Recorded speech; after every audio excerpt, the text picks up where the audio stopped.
suspects are being... One case involves the FBI is now offering $100,000 to see for the police are releasing...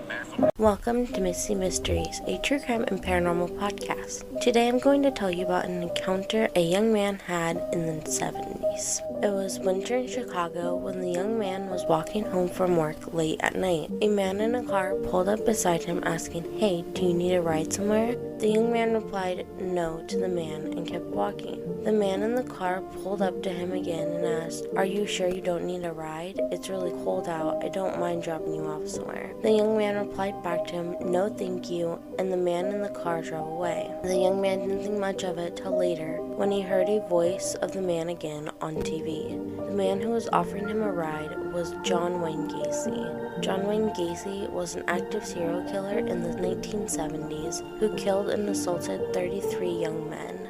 This week, I bring you not only an unsolved true crime case around an axe murder of a family, but the haunting of their home after. The Neatcast, your source for offbeat news. Marauding monkeys bring fear to historic Indian tourist haven.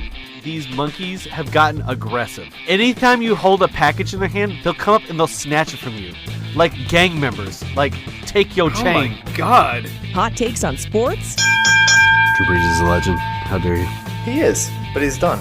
No, he's not. You pardoned him. He's coming back. He wants to pardon Drew Brees. I want to throw him in prison. And deep dives into the paranormal. The Loveland Frogman. At approximately 3:30 a.m., an unnamed businessman, the most credible witness maybe you can find. Unnamed businessman. I was just doing business when I saw a frogman.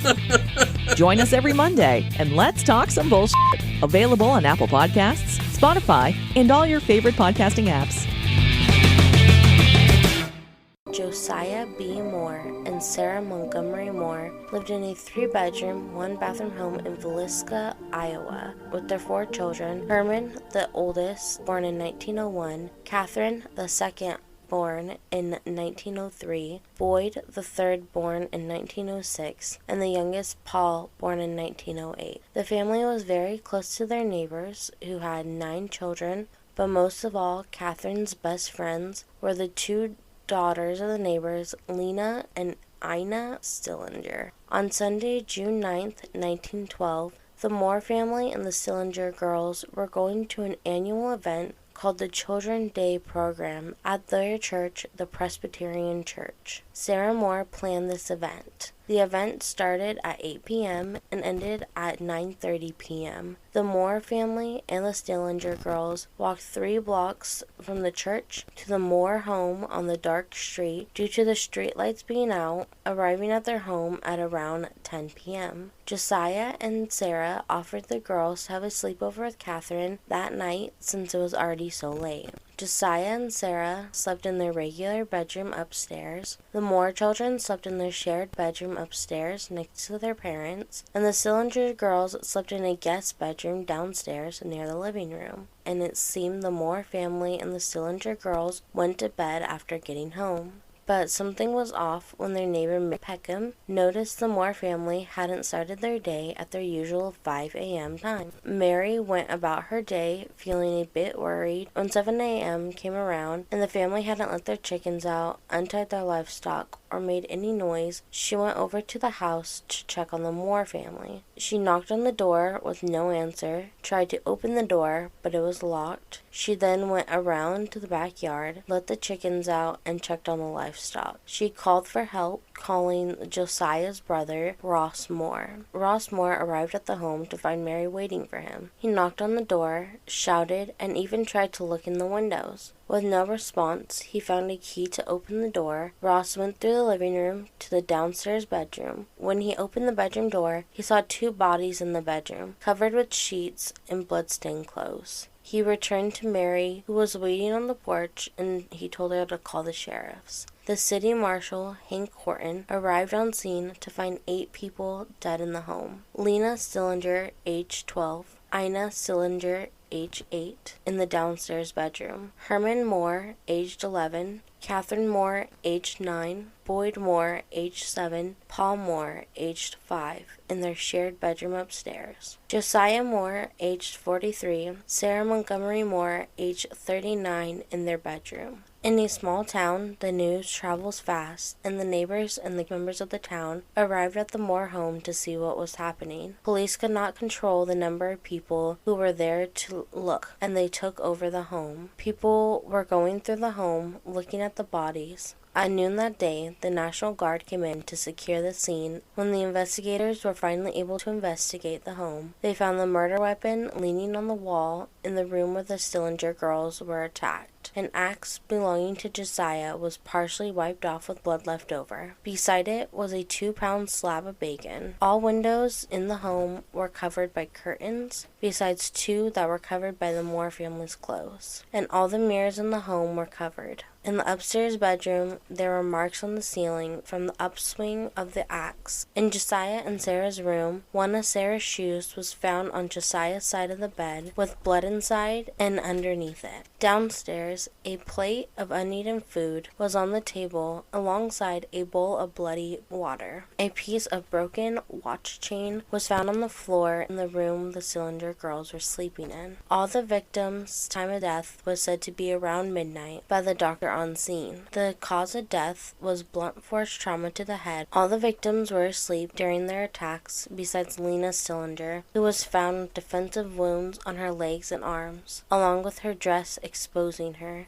leading to police believing that a rape or sexual abuse was committed but never found proof of it on her body. The Moore family and the Stillinger girls were laid to rest on June 12, 1912. The funeral service was held in the Villisca town square, with the National Guards lining the streets to keep them empty for the hearses to make their way with the victims. The Moore family and the Stillinger girls were buried in the Villisca cemetery. The Moore family shared a large stone, and the Stillinger girls shared one. The case, to this day, still remains unsolved, but one man did confess to the crime. A reverend by the name of Lynn Kelly got on a train at 5:19 a.m. on June 10, 1912, telling other passengers that there were 8 dead souls back in Villisca. At this time in the morning, the bodies of the Moore family and the Stillinger girls had not been found. Kelly's first time in town was Sunday, when he attended the service at the same church as the Moores and the Stillingers, and only returned to town 2 weeks later when he posed as a detective to get into a tour of the house for investigators. Kelly was a traveling minister for the Methodist Church in states like North Dakota, Minnesota, Kansas, and Iowa. He had a reputation of being odd with people around those states after sending sexual pictures of women in the mail, walking around late at night,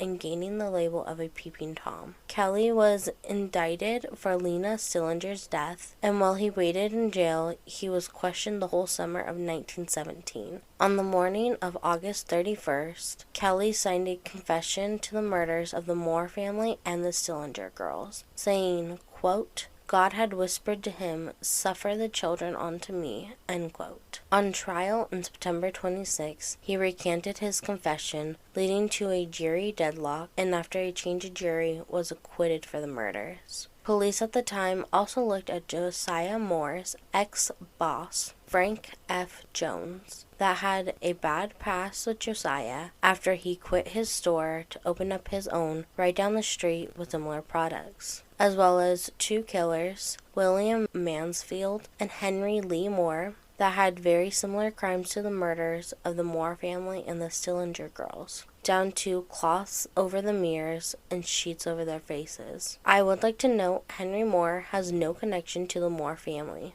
The murder of the Moore family and the Stillinger girls are better known as the Villisca Axe Murders. The Villisca Axe Murders remain unknown. The Moore family's home has passed through 13 owners from the years of 1915 to 1993, mainly used as rental properties till 1994, when the home was bought by Darwin Lynn, who renovated the home back to the way it looked in 1912. In 1998, the home was added to the National Register of historical places and opened up as a museum open for tours, ghost investigations, and overnight stays. On Sunday, I will tell you about the reported hauntings of the home, along with EVPs and evidence found in the home on part 2. Have you heard of Anchor? Anchor is the easiest way to make a podcast. When I started Misty Mysteries, I didn't know where to go, and Anchor helped me get Misty Mysteries started without charging me an arm and a leg. Anchor is really my suggestion for anyone looking to start a podcast. It has tools that allow you to record and edit in-app or on the website. Anchor distributes your podcasts on all the listening places such as Spotify, Apple Podcasts, Google Podcasts, Good Pods, and all your favorite listening places. It's everything you need to make a podcast all in one place, and best of all, it's totally free, all on Anchor FM and on the Anchor app. Thank you for listening to Misty Mysteries. If you like the podcast, please share with friends, family, and on social media. Speaking of social media, you can find the podcast on places like Twitter, Instagram, and Facebook. Please leave a good review for the podcast on places like Apple Podcasts and Podchasers. You can find the podcast on all listening places such as Spotify, Anchor, Apple Podcasts, Google Podcasts, Good Pods, and so many more. And as always, I'll see you on Sunday.